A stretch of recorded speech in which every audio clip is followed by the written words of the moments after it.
I just was thinking about all the stories I've been hearing about people who have been losing loved ones. And the worst part about that loss is that you can't mourn rightly.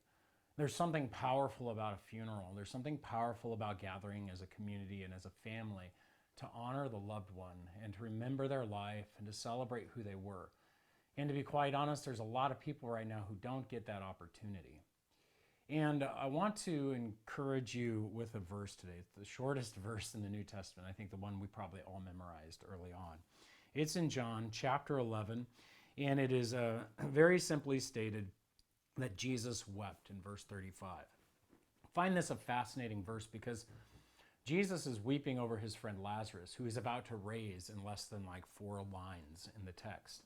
Who knows how long that was, but in his weeping for his friend, there's something going on there. He's not weeping because he's simply not coming back or he's not going to see him again. He's weeping because this isn't how it should be. When God created humanity, he put us in a garden. He made us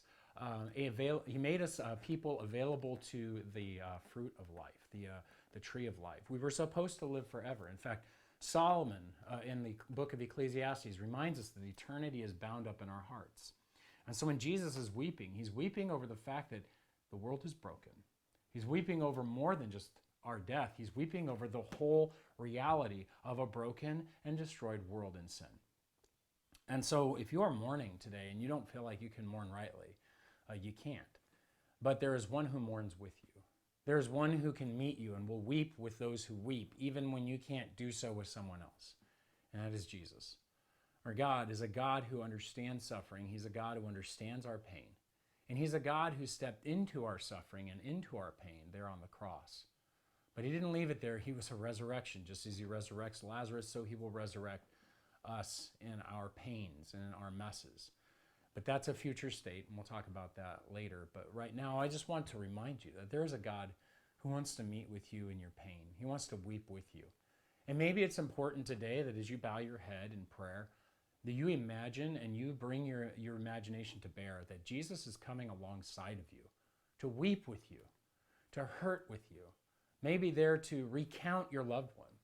Perhaps this is a time to sit down and take out those memories and to take out those things and sit with Jesus and sit with him and do your own personal time of mourning, your own personal time with Jesus as he weeps with you amidst these things.